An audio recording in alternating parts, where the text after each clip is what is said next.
ಈ ನೋಟಿಸು ಮತ್ತೊಂದು ಯಾವ ದೊಣ್ಣೆ ನಾಯಕನು ನಾನು ಹೆದರೋದಿಲ್ಲ. ನೋಟಿಸ್ಗೆಲ್ಲ ಹೆದರ್ತೀನ ನಾನು ಜೀವನದಲ್ಲಿ ಈ ನೋಟಿಸು ಜೈಲಿಗೆ ಹಾಕ್ತೀವಿ ಅಂದರೆ ಹೆದರಲ್ಲ. ನಿಮಗೆ ತಾಕತ್ತಿದ್ರೆ ಬನ್ಸ್ರಿ ಅಂತ ಹೇಳ್ತೀನಿ. ಧನ್ಯವಾದಗಳು. ಯಾವಂತಂಗಂತಾನೆ ನನಗೆ ಕೂಡ ತಾಕತ್ತು ಬೇಕಲ್ಲ ನೋಟಿಸ್ ಕೊಡೋಕ್ಕೆ. ನೋಟಿಸ್ ಕೊಡೋಕ್ಕೆ ನೋಡೋಣ. ಒಬ್ಬರು ಉದ್ದೇಶ ಮಾತಾಡಲ್ಲ ಯಾರು ತಡಿ. ಅನಗತ್ಯವಾಗಿ ವಿವಾದಗಳನ್ನು ಮಾತಾಡಲ್ಲ. ಅನಗತ್ಯವಾಗಿ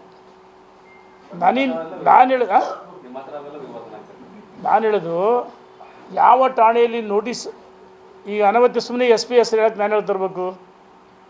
ನೋಡಿ, ನನಗೆ ಮಹಿಳೆಯರ ಬಗ್ಗೆ ಅಪಾರವಾದ ಗೌರವ ಇದೆ.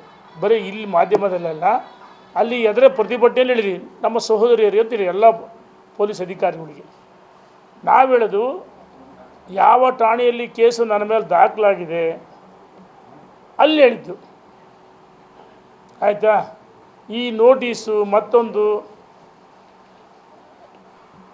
ಯಾವ ದೊಣ್ಣೆ ನಾಯಕನು ನಾನು ಹೆದರೋದಿಲ್ಲ. No comments. ನನ್ನ ಬಗ್ಗೆ ಚರ್ಚೆ ನೀನು ಕೇಳೋಣ, ನಾನು ಯಾಕೆ ಮಾತಾಡ. No comments. ನೋ ಕಾಮೆಂಟ್ಸ್ ಅಂದ್ರೆ ಮುಗಿತು.